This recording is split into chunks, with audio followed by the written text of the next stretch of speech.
There is no UDA in Tiati. There is no wheelbarrow in Tiati. Yeah, we hear about it elsewhere, but it's not in. We don't know about it in Tiati. When it comes to national politics, let me start from Baringo. Let nobody lie to you kwamba Baringo kuna chama ingine. There is no any other party in Baringo. Baringo will be UDA, and all aspirants, all the aspirants for all positions. If you will not be from UDA, you will never see that seat.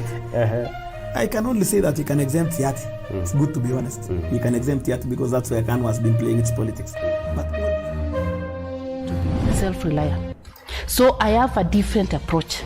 I've shared with you the different approach that I have.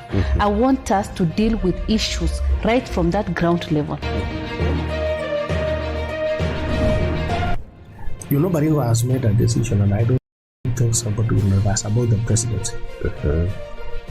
In fact, when you get these people, they are no longer talking about the president. The real elephant in the house now, not even so much of governorship, but the real elephant is in the MP seats.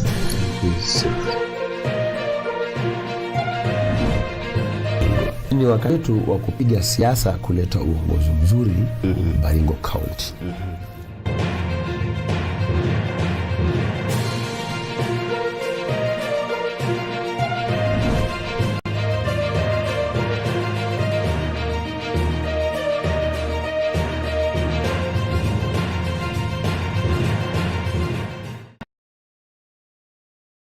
The aspirant show, or rather Know Your Aspirant show.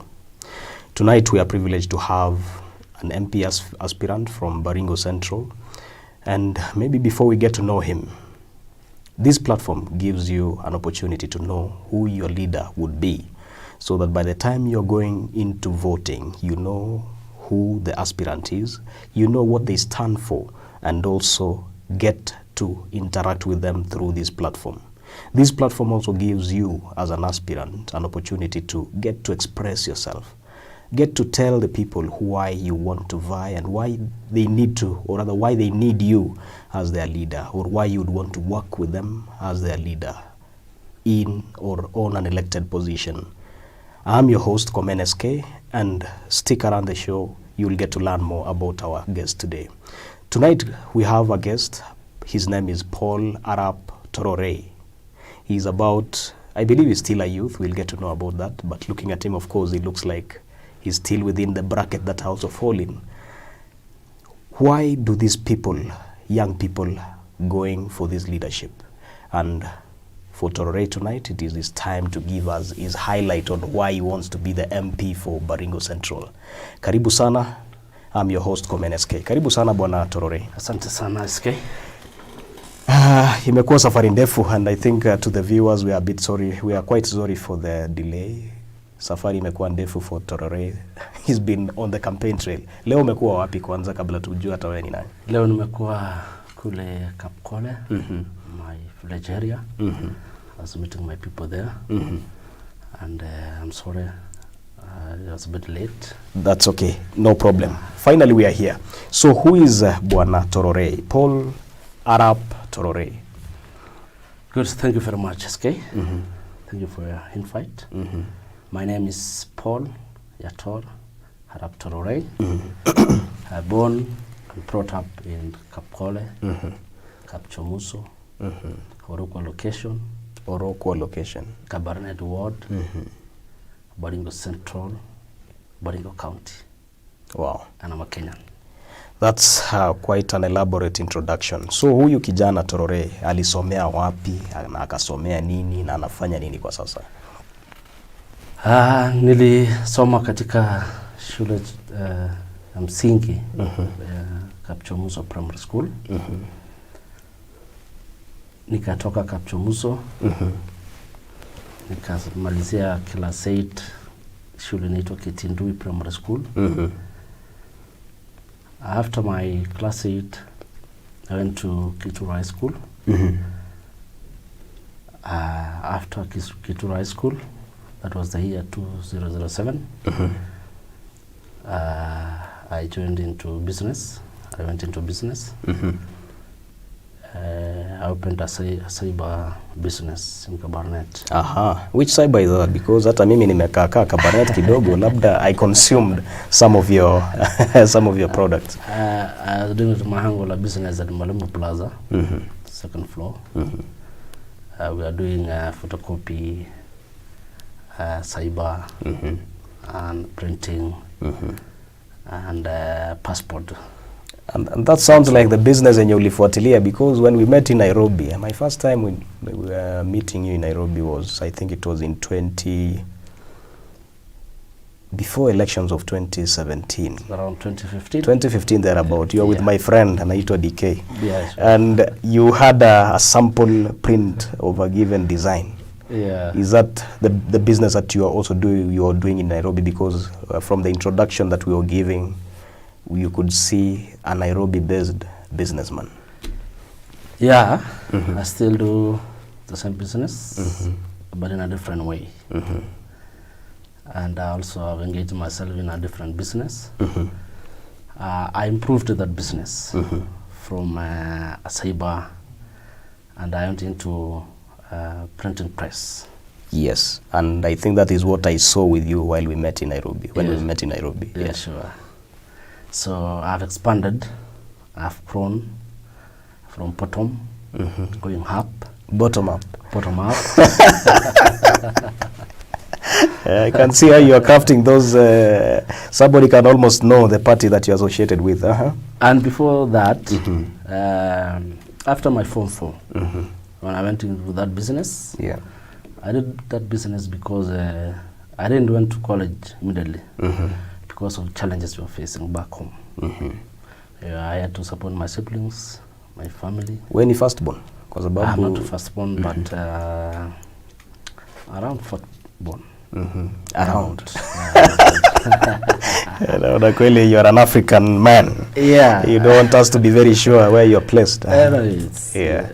And then I think I did a business for So from Form 4 directly you went to business? I 3 years. Went to business. Ukaenda college? In fact, I only stayed 1 week after my Form 4 exams. I stayed 1 week at home. Ukaenda biashara? Ukaenda biashara. Na hii biashara ulianza peke yako ama kuna mtu alikushikilia mkono? My uncle. Uncle yako? My uncle anishika mkono. My uncle called Ben Kapsir.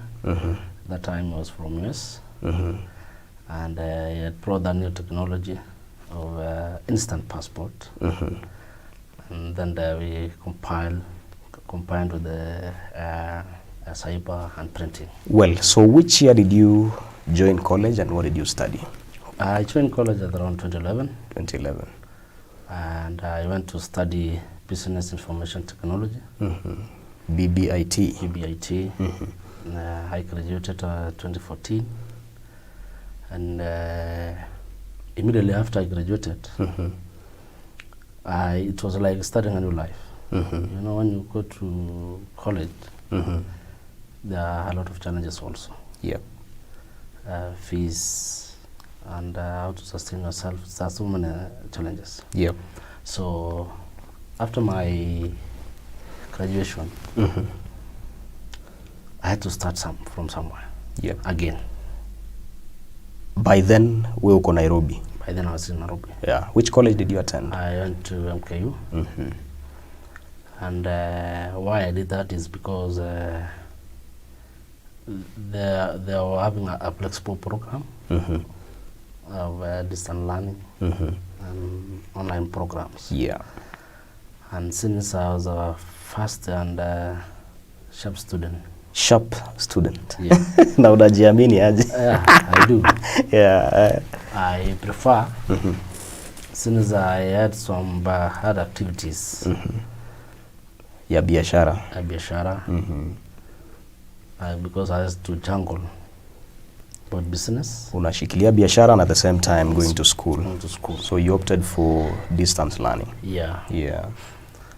After that, life became a bit difficult after graduating. Because, you know, sometimes jungling both may not go well. And I faced some challenges. And I had to rethink again how to construct my life.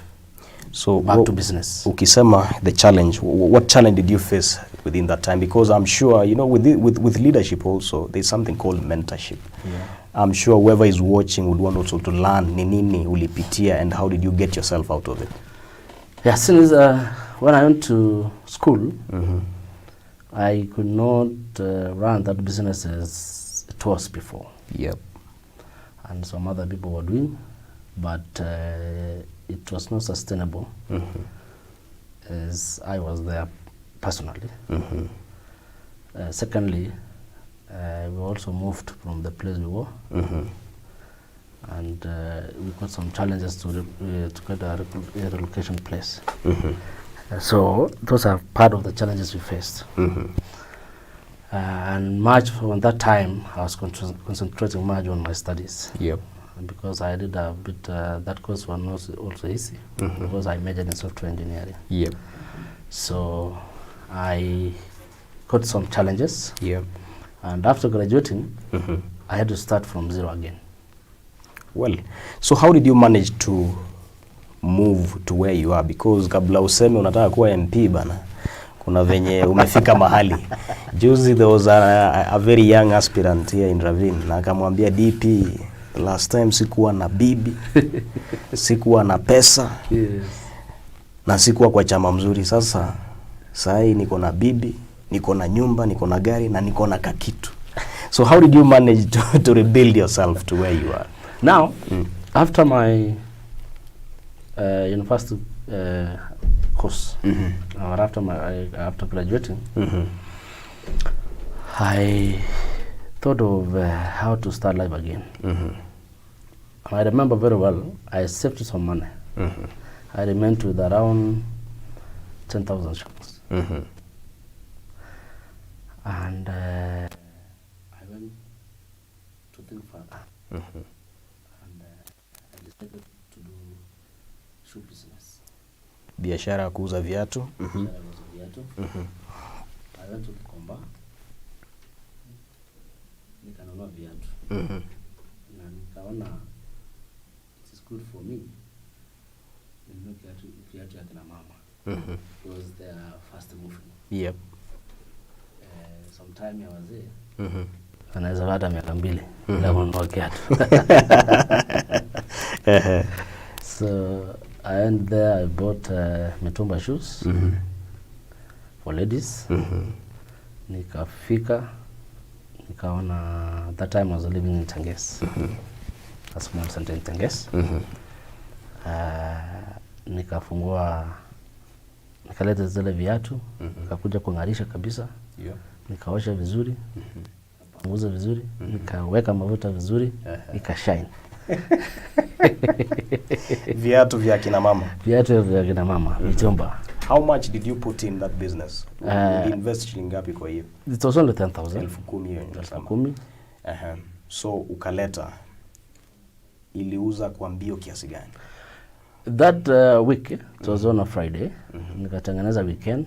Monday nika relax. Tuesday nikaenda market. Every Tuesday you have a market in Tenges. Nikaenda market. Nikauza zile viatu. Wewe na degree yako? Mimi na degree yangu. Ukaenda market. Naenda kuuza viatu. Nikauza zile viatu, nikauza 40 pairs. Your market peke yake? Your Tuesday peke yake. When was that?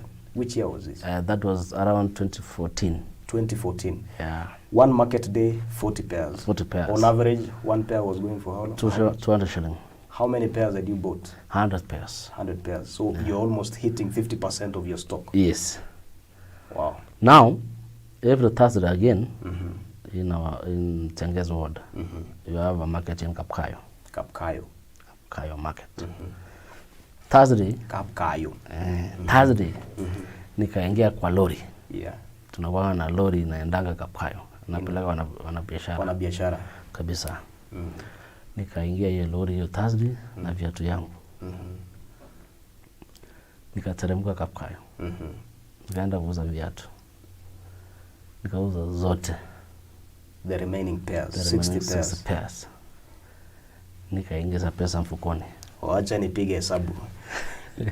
And talking of pesa mfukoni, you can see where we are heading to. It is a political period, and it's quite relatable to people like you. So 200 pairs, 100 pairs, 200 shillings per pair. Yeah. So that is double the amount. Double the amount. Kafanya nini next? Nikarudi Kikomba.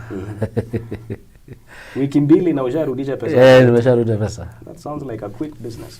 Nikarudi hapa na media. Nikarudi Kikomba. Yeah. Nikanunua viatu. Yeah. Nikaleta the same way. Hiyo ikachukua muda kidogo. It's around 1 month. That is how I started. I grew up. Mpaka nikafungua retail shop. Wapi huko? Tenges. And it was majorly shoe shop. Na maybe tupunguze hiyo muda ya the shoe business. So how far is the shoe business right now, and what are you still doing the same business? You know? I graduated From shoe business to? Now, when I was in Tenges, of course, I met friends. I link up with friends, and I know how to make friends. I got a friend, nikompa kazi. Now I was thinking of my course, my career. Nimefanya IT. Nimeuza viatu karibu miaka 3. Niendelee kuuza viatu niwache hivyo tu ama nibadilishe? Ukatafuta kazi? Sikutafuta kazi. Nikatafuta rafiki. Nikaomba kazi. A business. A tender. A contract. That is the point. Nikaomba contract. Na kwa ile neema ya Mwenyezi Mungu. Akanikubali tu. He gave me a good job. A good contract. What contract was this? It was fixing computers, hardware and software. So you're basically maintaining their computers? Maintaining. Yeah. And it gave me good money. And before going into that business, there were some requirements that in every contract you're given, because it is an institution, you must have a company. So you had to register another company for I had to register a company.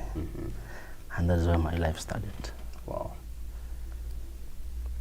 I did that business, and I grew up into supply and installation of CCTVs, fiber, and that is how I've grown. So that is your current business now? That's my current business, and of course still I have the printing business. So you've diversified from normal printing. You started with taking pictures, going to printing, going into commercial printing, alafu ukajipeleka shule. Na hii shule ulijilipia? Nilijilipia. Wow. Nilijilipia. How much was it? How much did it cost you? Per year? So 60 per semester. So that's 120 times 4 years. Yeah. That is around 480,000, and you paid for yourself. I paid for myself. From not having to afford fee ya high school hadi unajilipia college, ndio hiyo uko na biashara zako. How does it feel having traveled that journey? It is very encouraging and keeping me moving and making me going because it's hard work. It needs resilience, perseverance. And you know, I always say, for those people who will go to heaven, majority are business people.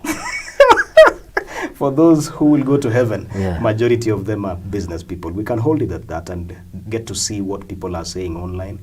I'm seeing quite a number of people are watching this program, and it is quite encouraging because it's a young man here who has a story of growing from the bottom and going up. It is Paul Tororey, who is vying for the MP seat in Baringo Central. A few comments. Robert Kibe anasema, I saw and had lunch with him in Tenges while you were selling the shoes. Do you know Robert? I know. Well, Alphonse Chepsat anasema, congratulations for the progress that you're making. Ngelem, vijana sasa, kazi ni kazi. Paul, I wish you well, Arap Tororey. Bartunen anasema, Paul, good job, bro. I think many people are impressed by your journey to where you are right now. And maybe back to the same part that we were in. You were born in Kapchomuso. Yeah. And I can see you're doing business in Tenges. Yeah. Any relationship between the two places? How did you find yourself in Tenges? My people were working there in Tenges. My family was there. And that is the basis where I found myself there. And you've answered the question. Uko na bibi, uko na kakitu. Kwa siasa, you can't run away from that. Kama unaomba women rep, unaambiwa we kwanza show us your last one.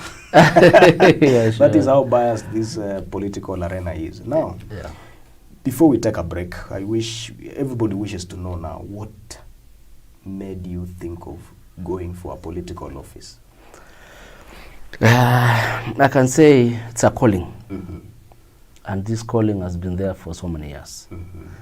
Since I was born, since I was young, I have been having a calling, but I not understood which direction was taking me. It has taken me too long to realize my calling. It has taken me 33 years. 33 years? To realize my calling. So we are age mates, man. Well, of course we can't say 33, bana. When you ulianza kujielewa lini? Is it 33 years old? Yeah. Yes, so we can say it has taken you 23 years because maybe 10 years, bana. Tujisamee kwenyewe. Because we are tuko miaka. So it's been a calling. Ni wapi ulianza kuona uko na huu uongozi? Niliona wakati nilingia shule ya upili. I remember very well. Nikiwa when I was ending my Form 1, I was getting into Form 2. And nikapewa kuwa prefect. Yep. And at the same Form 2, immediately I was given to be the captain of my dorm. Yeah. And you know, when you are in Form 2, when you are a captain and you are leading Form 3 and Form 4s, you are now controlling the Form 4, the Form 3s, the Form 4s. That is the moment I realized I have the leadership skills, leadership qualities, that I have a calling to lead, because I was able to control my elders at that time when I was in high school. And there's a time, my principal at the time, Julius Boley, who is now the municipal administrator in Kabarnet, and is a good friend of mine. At the time, there's a time told me, Kiblagat, today I want you to take charge of this school. Taking charge of the whole school. That there was not a teacher at that time, and himself was around. And he told me, now today you are controlling this school. You are the principal. You're the principal. And you understand now to control 1,200 to 1,500 students. Which school is this? Kituro High School. Kituro High School. Yes. That is the moment I realized I can maneuver, I can be creative, and I can be able to run an institution. Yeah. And good enough, I was able to manage, put things in order, and things ran very smoothly. That is the moment I realized there is something in me, and I was feeling actually from my heart that there is something. After school, before even I joined the business sector, I was feeling like I go into preaching and for a pastor. Kukujua bana, wewe ni pastor.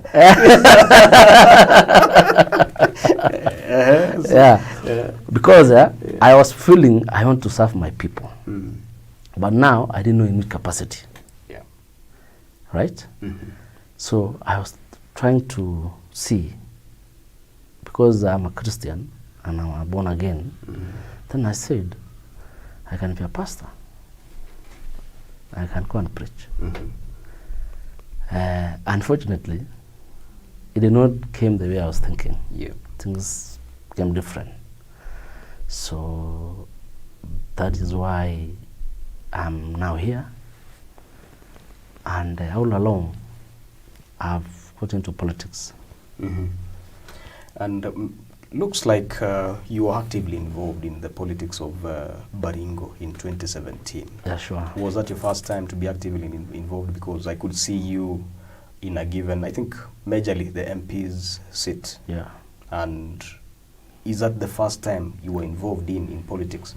Yeah, that was the first time. Mm-hmm. I involved myself into politics. Mm-hmm. Before I didn't want. Mm-hmm. You know, you wanted to be a pastor. Yeah, I wanted to be a pastor actually. And wakati niliona hiyo dream ya kuwa pastor ijakuja, nikasema Mungu wako na mpangilio, lakini hajanionyesha ni nini. So nikaona amenipeleka round sana. So 2017 is the moment I got myself into politics. Yeah. I did that because I saw the need to have a change in our community, our constituency. And I thought that this time round, and to try to make some change, even though not directly through me, but in any other way. Yeah. I want to bring some sanity in our constituency. And that brings us to why you wish to be the MP for Baringo Central. And before we go into that, we'll read through a few comments, maybe take a little break and come back. We discuss what agenda do you have for the people of Baringo Central. So if you're watching, keep it here. And if you feel you have a question, a comment that you wish to let our guest today to know, you can have it on the comment section. You can also send via WhatsApp through 0799030030. Ruben Kipkemei, this guy deserves to be an MP. A chance I pray for him through. Asante. Brother, great hustle. Asante. And I think your story about the business is very inspirational. It's something that ni kama pia mimi najigamba kwamba I've been in business lakini sijapitia hiyo yako. Okay. Ewalel Chapchap iko locked, that is Ernest Kiprop, kiongozi kamili, mtoto wa mfalme. Kibiegon Arap Maina anasema keep off politics. Many have been ruined. Diversify and grow what you have. Maybe you will also need to answer him as to why you've chosen to go into business and at the same time juggling with politics. Finally, our last comment for now is Yegon Pash. My friend and brother Paul, go for it. You are up to the task. Asante. And what's your take on the youth agenda in this year's elections? What is the role of the youth and in governance? So we'll come back to that so that you can get an answer for Pash Yegon. So we'll take a minute or two break. Stay tuned. We'll come back and we continue to get to know why Bwana Tororey is going for the MP Baringo Central. You've heard that his is a calling from wishing to be a pastor to now going into politics. And you know how pastors can minister to people and convince many people that there is heaven, and we are actually heading there. So stay tuned. We'll get to know about his agenda for you, the youth, for the women, the elderly, and of course, what he wants to transform in Baringo Central. Stay there. Right now in Marigat, Baringo County, a farmer is irrigating his farm that would soon feed a nation. The large-scale hay farmer in Kampiamoto, Nakuru County is making a fortune out of his partnership with the Kenya Seed.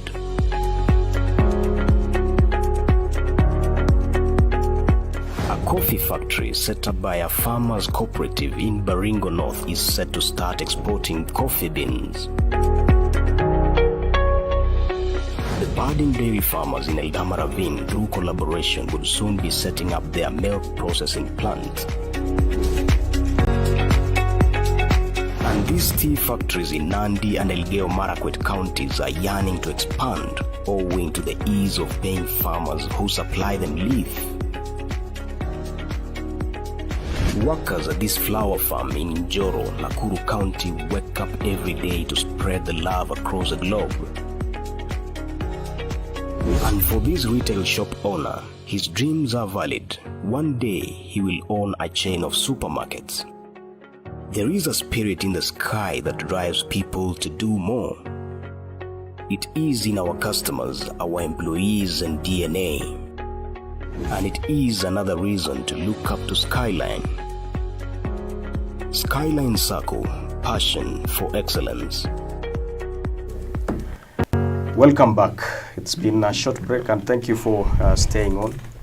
I know most of you may be watching news right now, but good enough, I can see quite a number of us are also watching this program. It is a program that gives you an opportunity to know your leader ahead of the elections. The elections are drawing nearer. The general elections, August 9, 2022, about 100 and something days, not much days from now. The nominations are also coming fast, scheduled for between 16th and the 22nd of April. So here we give you an opportunity to know these leaders so that by the time you are nominating them in their respective parties, at least you know the content that they have and also what the plans that they do have for you as a person who will be voting. So this platform is educating you, the voter, and also giving the aspirant an equal opportunity to get to interact with you and at the same time to express their agenda. And tonight we are having with us here Paul Arap Tororey, who is the MP aspirant for Baringo Central. He is only 33 years old. What is pushing the youth to go for these seats? And Tororey has his reasons to say. Now, Bona Tororey, what is your agenda for the people of Baringo Central? Thank you, SK. Before I go into my agenda of my people, first of all, I want to explain something. Mm-hmm. One, and I want to encourage our young people. Mm-hmm. Why I did that business at that time. Mm-hmm. I did that business to improve myself. Mm-hmm. Na wakati nilifanya hiyo biashara, sikuichukua hiyo kazi. Yeah. Nilisema wira na wira, kazi ni kazi. Kazi ni kazi. Nikaona nikuwe na pesa mfukoni, niboreshe maisha yangu. Aha. Na I want to encourage even the young people ya kwamba tusichukue kazi. Meanwhile, wakati tunatafuta ile kitu tunataka, let us do something for a living. So usikae tu bure, ukingoja manna from heaven. No, usikae tu bure.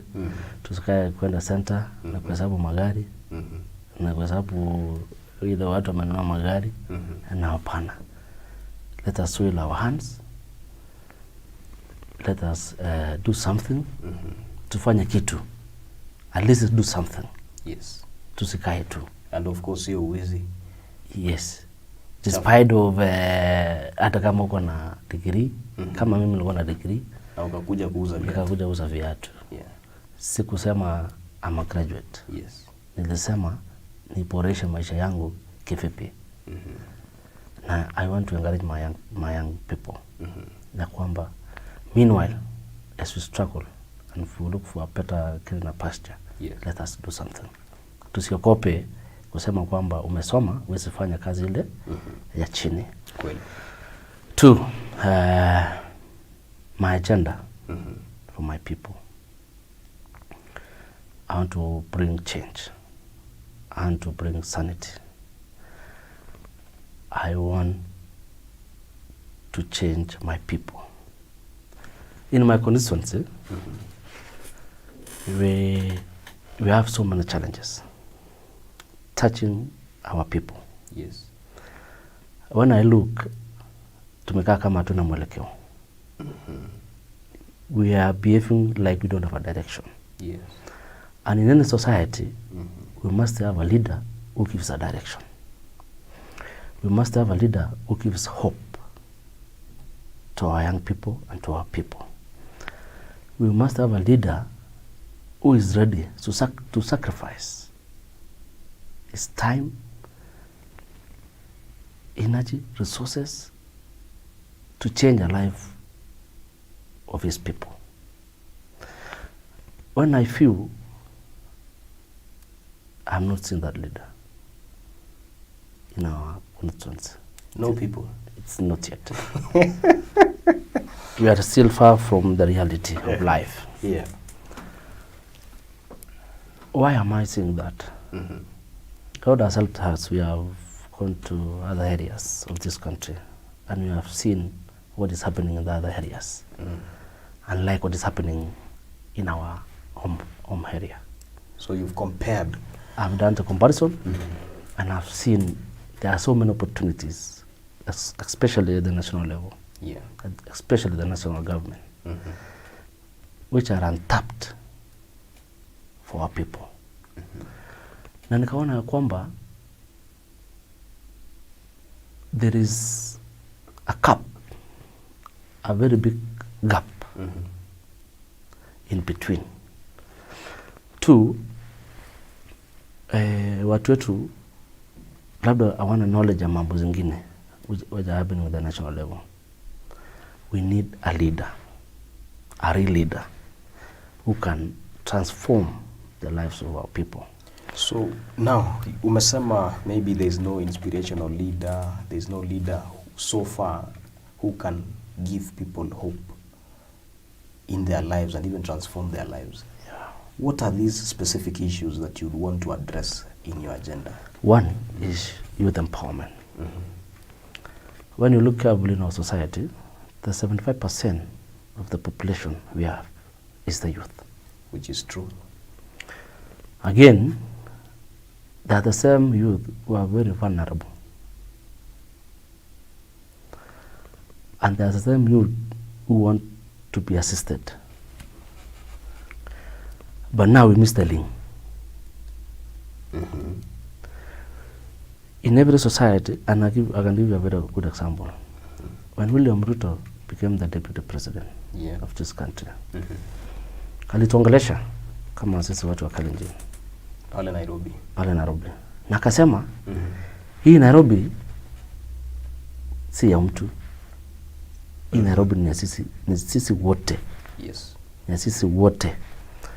Akatuma sisi wa Kalenjin, why are we not doing business in Nairobi? Kwa nini hatuchenge Nairobi? Kwa nini tunataka turudi nyumbani? And this is where the 50% or 80% of the GDP is. And it inspired us. And I can tell you for sure for now, go to Nairobi. Ukifika every street, unasikia mkale anaongea.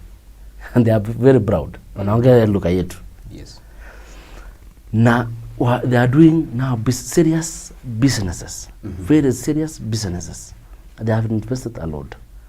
And even they are now residing in Nairobi. Wamechenga manyumba ya kuishi. Si ya kurent. Wamechenga ya kuishi. That was inspiration.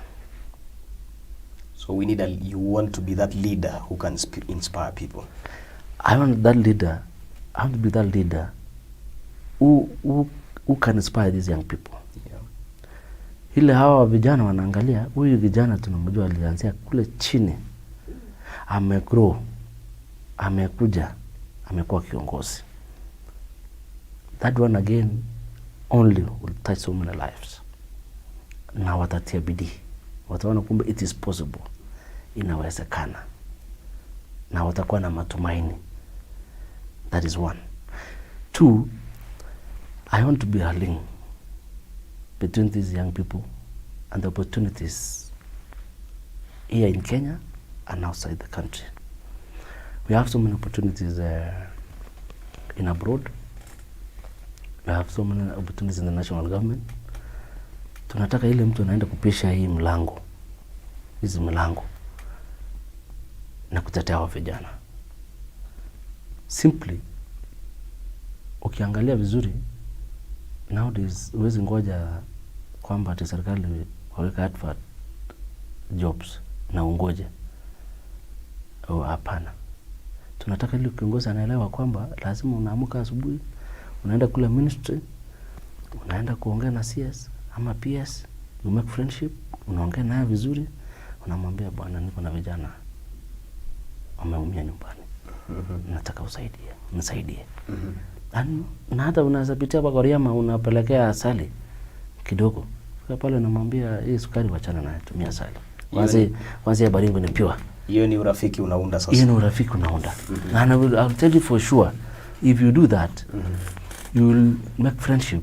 Na hiyo friendship itazaa matunda. Wakati kutakuwa na opportunities kwa hiyo ministry, you are the first person nakwambia kuna kitu hapa. Na I'm very sure he will have created more opportunities for these young people at the national level. 2, mambo ya kutafutia nafasi ya kwenda kusoma scholarships abroad na even some to work there. We have so many. We want to link these young people to the outside the country. I can give a very good example. Juzi nilikuwa naona Uasin Gishu County. They are sending their young people to Finland.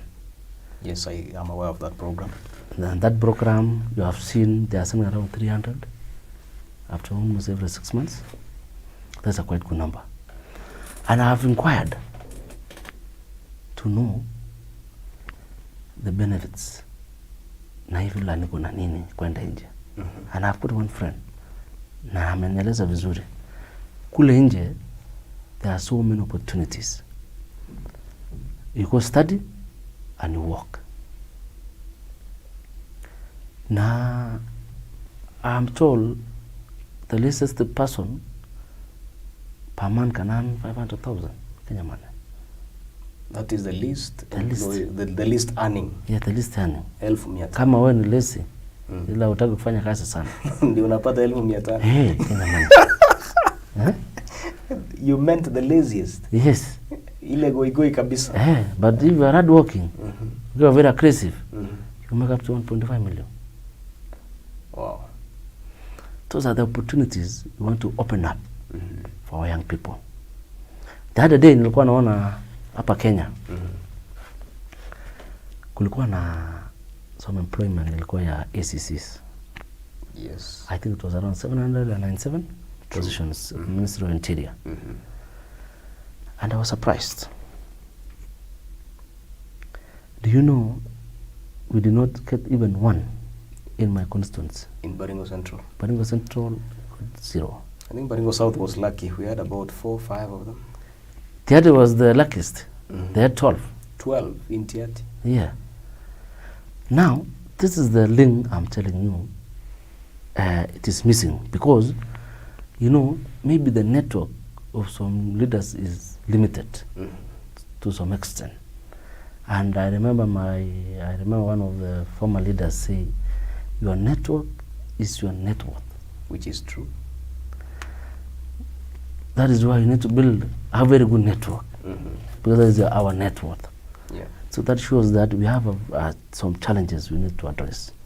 Well, I can see your youth agenda is focusing much on sorting out the unemployment issue. Yes. And you would want to build a network that would give you a bigger negotiating power and also an opportunity to knock into those on those doors and get to the opportunities that they need. Yeah. Or rather, your young people, the young people in Baringo Central need.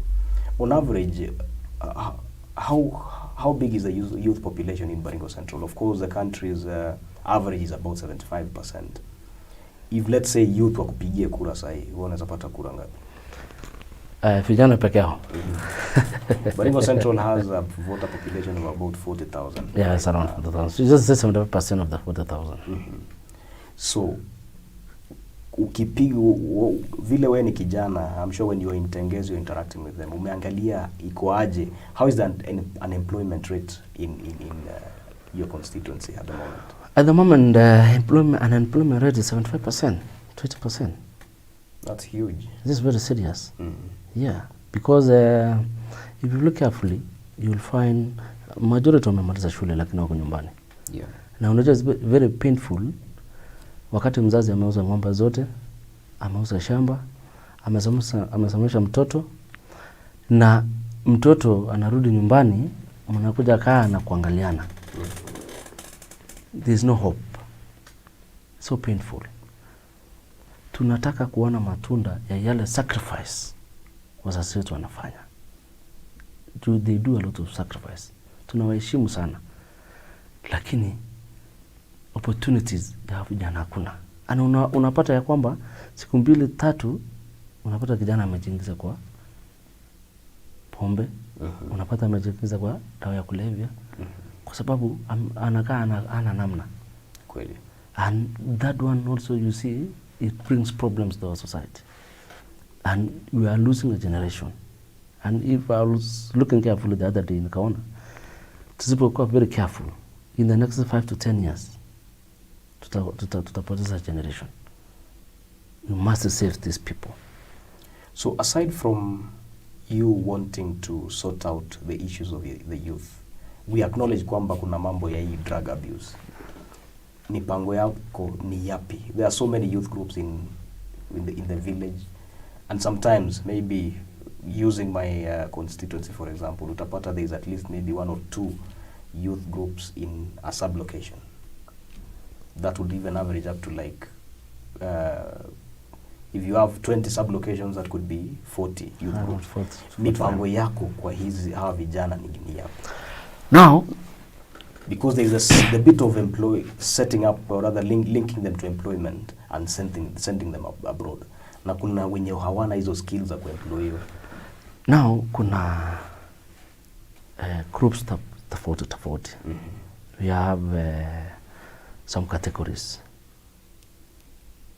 of these young people.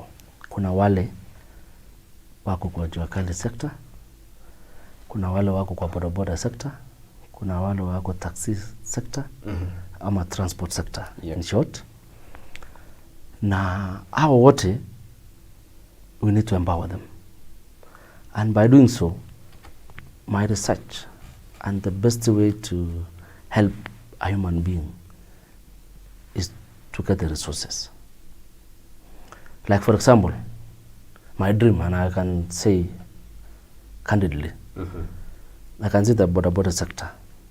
It's a wide business sector. These are people, they need to be empowered. And I'm very sure they have structured circles. Some I know. Within my constituency, I know they have structured circles. These are people, we need to channel resources into these circles. We need civic education. We need to empower them through the resources. For example, if we have around 800 to 1,200, let's say 1,200 border operators. Those are within Kabarnet town. Yeah. And they have their circle, which they have. Yeah. And assume everyone makes a savings of around 500 shilling a month. I'm doing the math. Just do the math. So 1,500, 500 people a month. That is 750,000 a month. Yeah. Those are savings. These are people, wakisha kuweka hiyo savings zao, kama mimi kijana. Yeah. Through the CDF and other partners, funding partners. I want to make sure kwamba we channel resources to these circles. For example, assume I channel 5 million to this circle every financial year. Through the CDF? Through the CDF or other funding. Does it allow for that? You see, the law within the CDF is not restricted. Yes. They have some percentage for infrastructure and other developments. Yes. They are not specified. Right? So it is upon a leader to be creative. To be creative. Na aweze kujua atatoa wapi hiyo 5 million. Yes, aweze kuona kwamba how can we empower. Sorry. Secondly, we have the 100 million for the bottom up. You know, I believe and I used to tell my friends that William Ruto is the 5th president. Without blinking an eye. And that's what I was to ask you. Ushajibu. And if William is our 5th president, he has promised that he will channel 100 million per constituency for bottom up. Now, this amount of money are huge. It needs a leader who is close to his people, who is close to these young people. Yes. So that they are being able to empower these young people by channeling the resources to their circles. And I can tell you, for example, I was doing some math. Nikasema kwamba kama kila financial year tuko na kama milioni 5 kwa hii sako ya vijana plus ile wameweka savings. In 5 years time they'll be having close to around 30 million. They're about. Yes. It's actually 28 million. Yes. For these circles wanasomba loan. Because statement yako kama umesave vizuri, you can borrow loan. Good one. Yeah. And you can, I see nowadays wanasemanga, you can borrow mara 3 of what you have saved. Yes. So that is around almost 80 million. Yeah. Hiyo inachenga nyumba korova. 5 story, 4 story, 5 story building. Of course, considering the cost of land, hapa Kabarnet bado iko chini. Iko chini, it's around 4 million, 5 million. Yeah. Yeah, you see? So you can build a 4 story, 5 story building. Now vijana watakuwa na now shares. And that is a long-term solution. Long-term solution that they will be having shares, watasomesa watoto wao bila shida. Na hiyo watakuwa napata manufaa yao kila mwezi na mpaka hata watoto wao mpaka wachuku. They will benefit from that investment. What I'm saying is that you have an elaborate agenda for the young people. Yeah. What other sector would you want to focus in? Because I'm seeing our time has really gone and we need to wrap up. Women. Also, we need to empower our mothers. Our mothers are very hardworking. Unapata kule wanauza nyanya, kule wanauza mboga, wanauza, unapata wako kwa soko. At least they are doing something. They are working very hard. Tunaweza saidia hao namna gani? Our mothers have suffered a lot from these premium credit institutions. Wala wanakuja kutabeli hawa kwamba mchukue loan, and these institutions wako na very high interests. Now my thinking is these mothers wanakuanga na groups. Yep. You know, they are very active and they have very active groups. In fact, if there are groups that are very active, are those for women, and they are very loyal. So much. You know, my first job was I worked with the constituency office as a constituency manager. Yeah. And maybe that's something that most people don't know. And majority of the people who benefited from the Uwezo Fund were women groups. Yeah, sure. Na wao washarudisha yote, including a group where my mother belongs to. Yeah. So, women and their groups, how are you planning to sort them out? You know, it is very simple. And I will tell you for free. When you look carefully, these women just need a very small support. And they pick it up. And to caution them from these high interest institutions, we need to put resources into their groups or a type of banking. And it's very simple because we are looking for partners. You know, in this current generation, in this country, there's some things people don't know. There's a way we can do proposals to support our people. Yeah.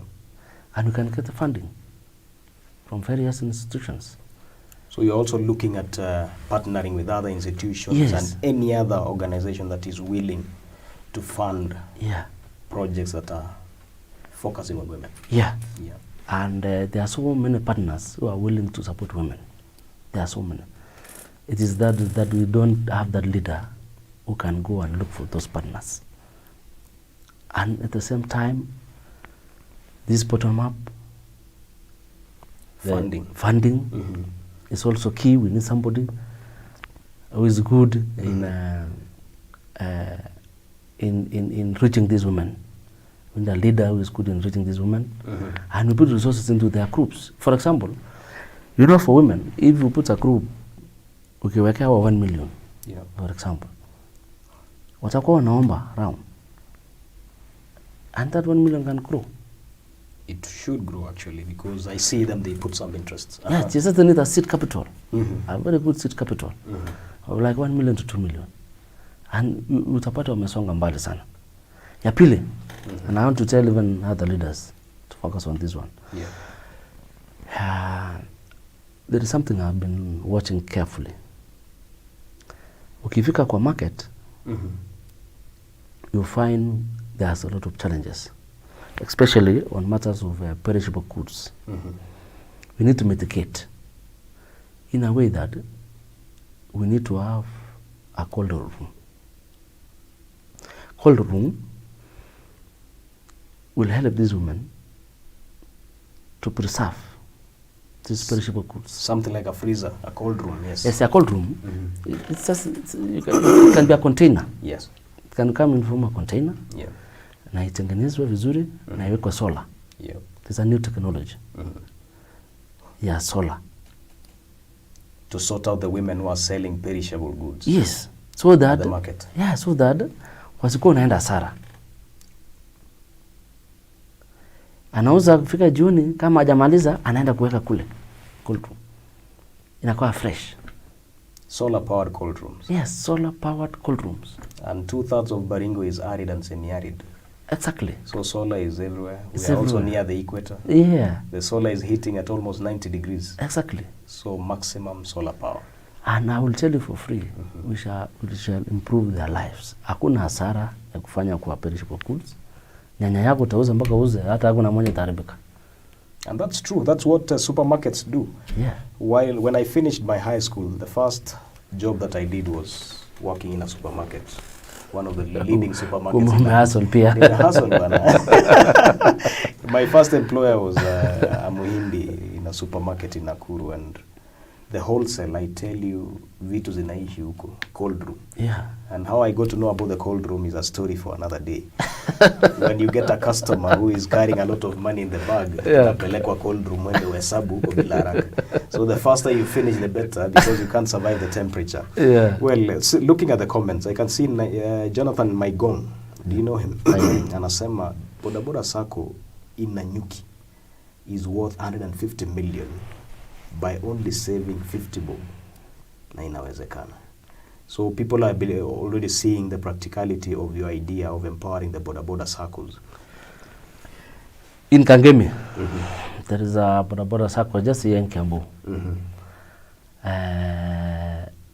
There are around 2,000 and something boda members, 2,600. And they are saving 50 shillings. Every day. Every day. And they have a vision. They have said by 2026. 2026. They will be owning a bank. Wow. Because they have calculated, na wakaona kwamba by 2026, watakuwa na around 300 million, 300 and something million. Na wakasema wataomba loan, top up, inaingia 1 billion, anapungua sako, benki yao. Somewhere where they can borrow their money, circulate, and still control the profits. Yes, that is the vision. That's really nice. Tunasema kazi ni kazi, wira ni wira, pesa mfukoni. Let us improve from where we are and we grow, and it is possible. Wow. To your politics, umeingia tu juzi. The first time you informed our newsroom about your candidature, I think it's about a month ago. Yes. Hata mwezi haijaisha. Kabisa. Ground vitu iko vipi? Baringo Central has 5 wards and about 140 polling stations. Yeah. How are you faring? Nominations are about a month and a half to come. And a half, sure. Yeah. Yeah, there's good reception, that I can say. Yeah. The feedback we can get from the voters. Because that is people who knows how things are bearing on. But I can say there's a very good reception. And we are moving very hard. I'm moving very hard to reach every corner, sell my ideas, sell my agendas, and my ideologies of why I want to lead them. So it is just a matter of time, and I've given myself some time frame. I've given myself up to 1st March. Then I will see how I've progressed. So I have a time frame. I'm working on time. Yeah. And looking at your politics of 2017, you are, to some point, you are associated with one of your competitors right now. Yeah, sure. Munaonana macho ama ile wanasema olelege. We are good friends. We are good friends. We are good friends. That time we were partners. We were working at partners. Partners in the politics? In politics. Yes. Did you get to work for him? And maybe you're wondering whom we are discussing, or rather we are talking about. No, I understand. I mean, we were partners at that time. And we were friends. Biashara ama kisiasa? Kisiasa. You know, kisiasa pia, you become partners. Did you work in his office? For a very short time. Yeah, and maybe for the sake of those who don't know, that is the current speaker for Baringo County Assembly, Mheshimiwa David Kiplagat Kericho. Hata yeye anawania hicho kiti. Yeye pia ni aspirant kama mimi. Na ile mtu mwenye ako na kiti ni Joshua Kandie. Tunataka kujaribu kama tunaweza nyang'anya hiyo kiti. Kutoka kwake. Na msaidie kufanya kazi vizuri. Kusaidia kuendeleza ile kazi amefanya. Kweli. I always believe that we must respect our leaders. Yeah. Because these leaders are God sent. And in any case, ni Mungu mwenye anasema ni huyu. Yeah. So we respect them. We applaud for what they have done. But tunataka kuendeleza kutoka hapo, tuendeleza kwenda juu on a higher level. Well, there's a critical question here. Actually, 2 of them by a gentleman who has written to us on WhatsApp. Anaitwa Robert Kibe from Kabarnet. Yeah.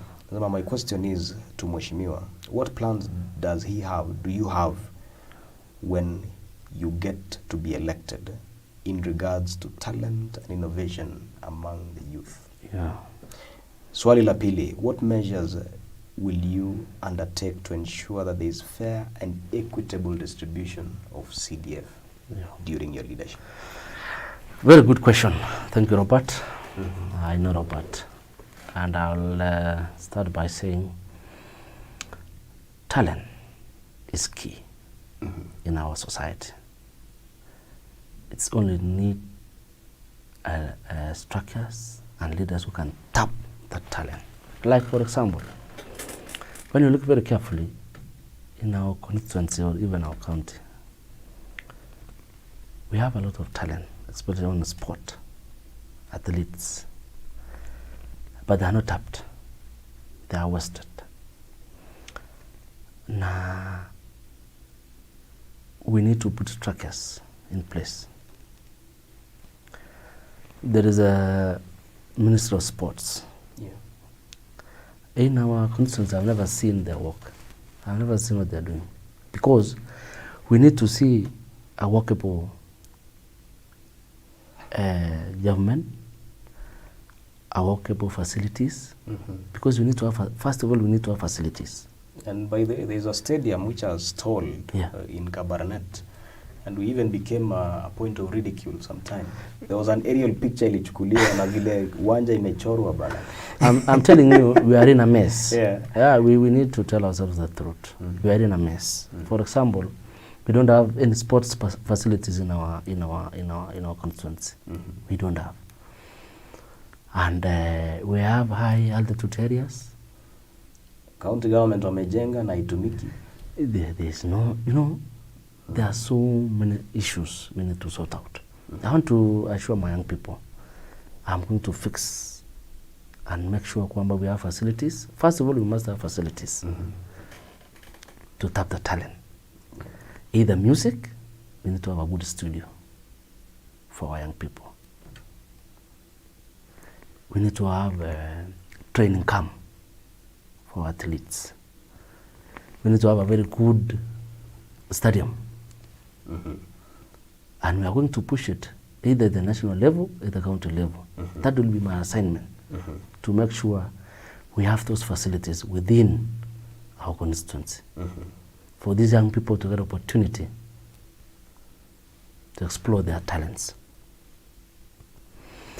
Another factor, another thing, beside the talent, There is innovation. and the innovation again, we need to have innovation centers, well equipped with internet and other facilities. Nowadays, there's something we must acknowledge. This technology is key to our growth. Na kuna kazi mingi these young people are doing online and they get paid well. But hatuna facilities. You know, these young people don't get opportunity to do online jobs because we don't have facilities. Yeah. We need to have centers, innovation centers for that matter. Yeah. For example, you can see we have, there's a time I was going to Eldoret through Ravine. I saw an Ajira center along Machon. Naitwa Rift Valley Innovation Center. Yes. Yeah. Now, I was looking and I was wondering, where it is placed. You know, even most people don't know there's such kind of a center within our county. Yeah. We need to bring these things to a central point. Where majority of the people can access. Yeah, majority of these people can access these facilities. Yeah. Like Achira Center, you know, they're employing so many people, young people, and they get well paid. Yeah. We need to lobby such kind of institutions so that our people get opportunity to explore this technology. Well, I think that's well handled. Maybe you can touch a little bit on the equitable sharing of CDF. How are you going to share the 140 million that Baringo Central receives every year? Good question. Thank you. This, you know, CDF, it is a kitty which is there and which has been there. The beauty now is that at least they have increased the amount of money. And they are good money. 140 million is a lot of money. It just needs transparency, equity. What I have thought about it is that we need to have a structured committee, people at heart,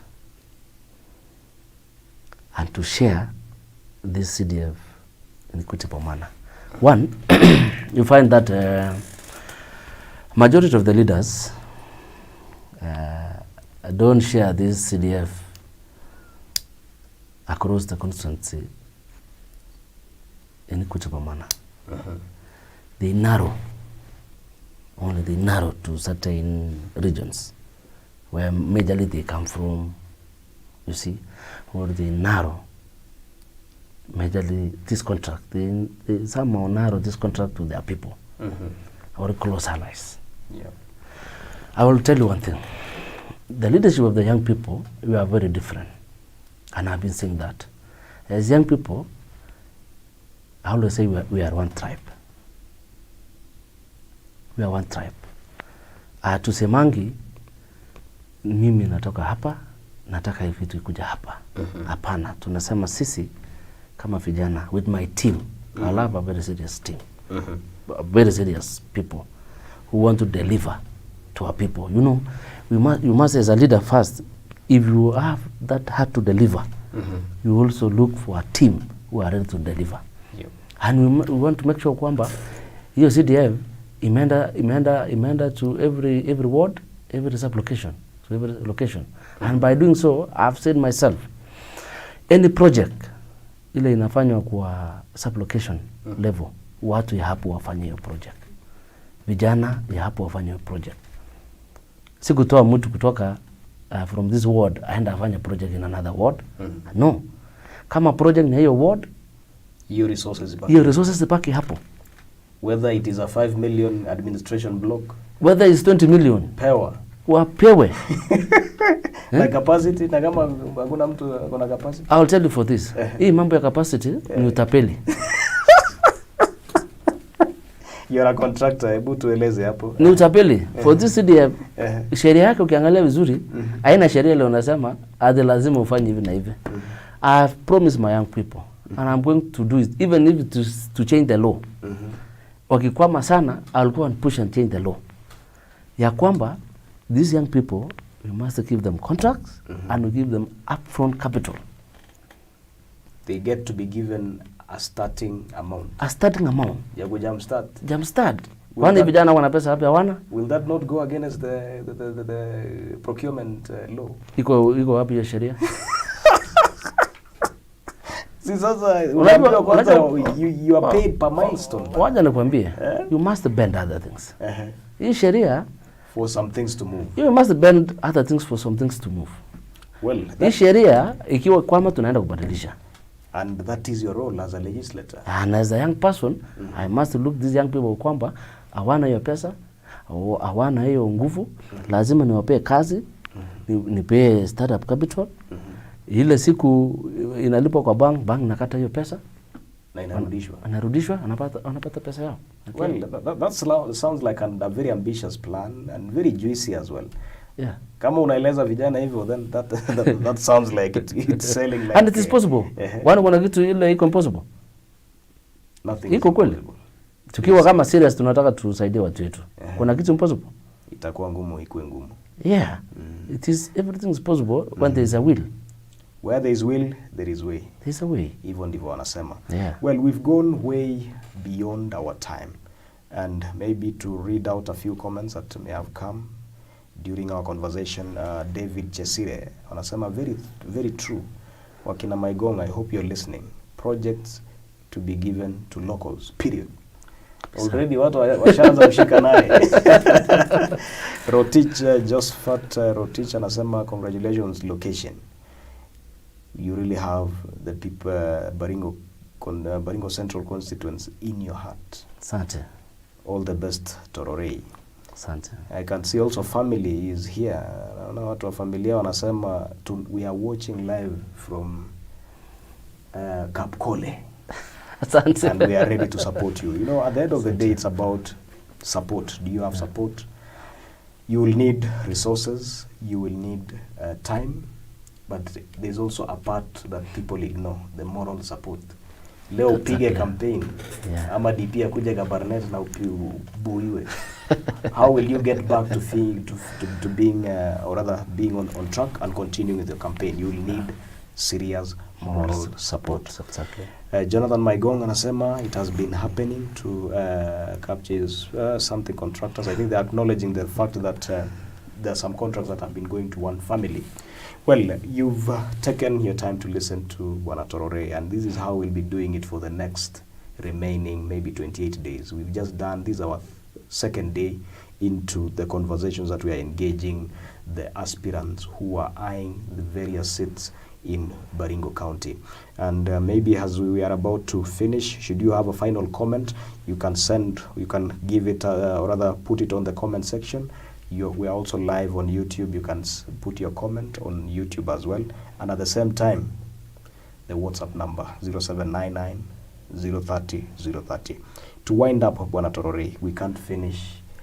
If we are to talk with you, naona wewe umejipanga na maneno. Sasa ile imebaki, enda upeleke kwenye ground. Or we can organize another conversation. Yeah, why not? To add to that as well, we are organizing debates for every constituency. Good. Ikuwe nyinyi ni aspirants 10, tutaorganize yenyu. In fact, today we started the organizing for Eldama Ravine. Nice. MPs aspirants. Good. So we'll have a round table. Tuulize swali, youth empowerment, unafikiria nini? So all that you have elaborated, we may not finish them at the moment. Maybe during the debate, you'll get to elaborate more. What are your final words today for the people? First of all, I want to thank you. Yeah. And I also want to congratulate you. Asante. You know, me, I know you. You started, I think, some time back from a Facebook page. From just a Facebook page? Up to now, a media house. That's what we are working on. Tunashukuru. I want to congratulate you and say sana. that is bottom up. Nashukuru. Umehustle na ni bottom up. Na unajua kuweka hii maneno ingiane kabisa. I think that the owners of the party should recognize you for relating everything to the party agenda. Yeah. So I want to say thank you to my people. Baringo Central Constituency. I request you to support me. Can talk to that camera or rather? Yeah, I request you to support me. And I'm very determined and focused to deliver what is in my heart, what is in my mind, to deliver my agenda to my people, and to transform my people and transform my constituency and bring change, a real change. Naweza sema kwa Kiswahili kwamba tumechezewa karata kwa muda mrefu sana. Tumetapeliwa sana, tumedanganywa. Siasa yetu imekuwa ile ya udanganyifu na blackmail. I want to assure you that we want to get rid of that and get a sober society, a progressive society. I always say we don't retrogress, but we progress. And by progressing means we have to come together, we reason together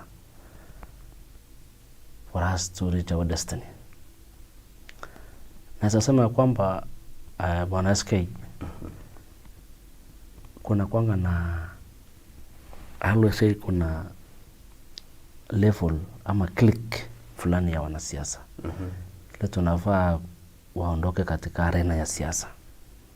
Kwa sababu kuna utapeli na udanganyifu mwingi.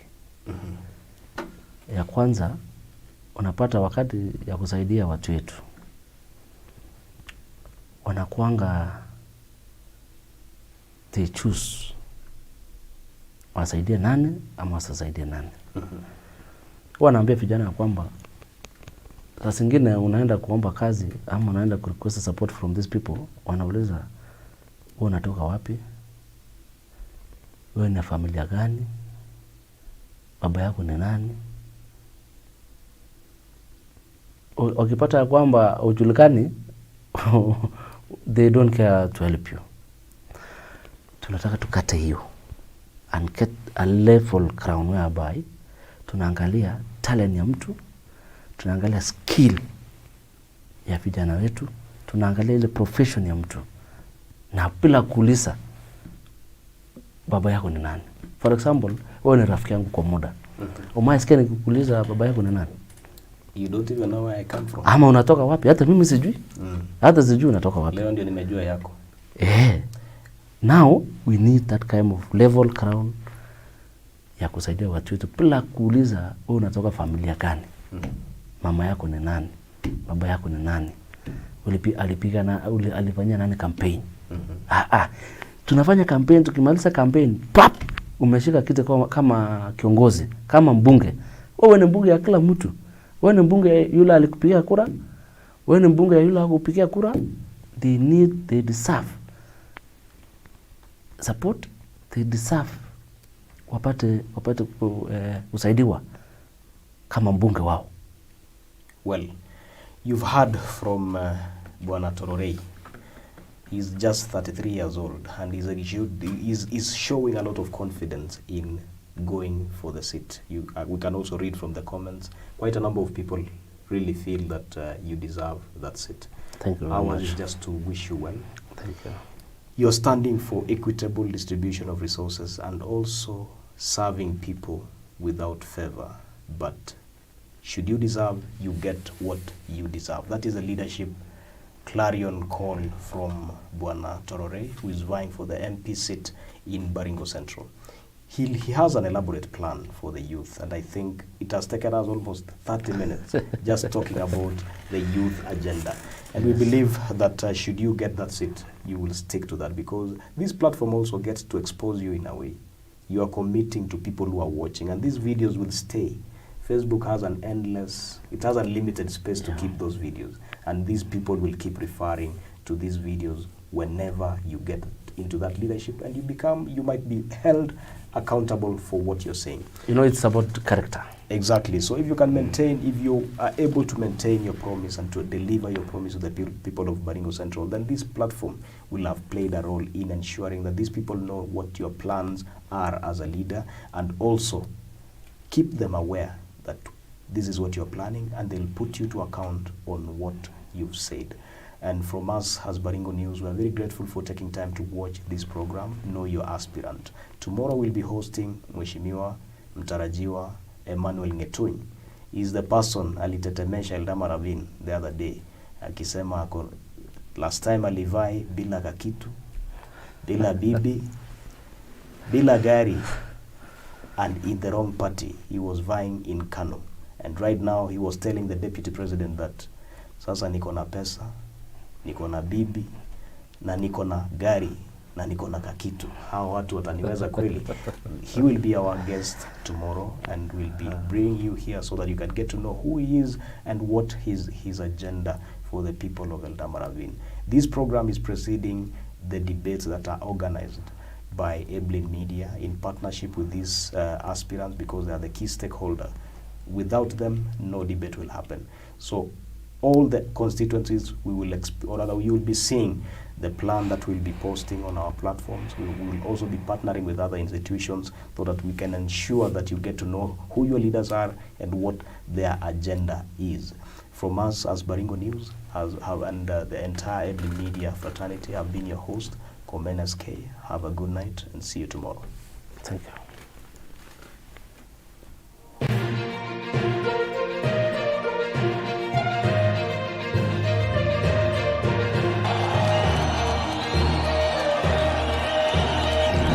There is no UDA in Tiati. There is no wheelbarrow in Tiati. Yeah, we hear about it elsewhere, but it's not. We don't know about it in Tiati. Okay, thank you very much, when it comes to national politics, let me start from Baringo. Let nobody lie to you kwamba Baringo kuna chama ingine. There is no any other party in Baringo. Baringo will be UDA. And all aspirants, all the aspirants for all positions. If you not be from UDA, you'll never see that seat. I can only say that you can exempt Tiati. It's good to be honest. You can exempt Tiati because that's where Kanu has been playing its politics. But self-reliant. So I have a different approach. I've shared with you the different approach that I have. I want us to deal with issues right from that ground level. You know, Baringo has made a decision, and I don't think somebody will reverse about the presidency. In fact, when you get these people, they are no longer talking about the president. The real elephant in the house now, not even so much of governorship, but the real elephant is in the MP seats.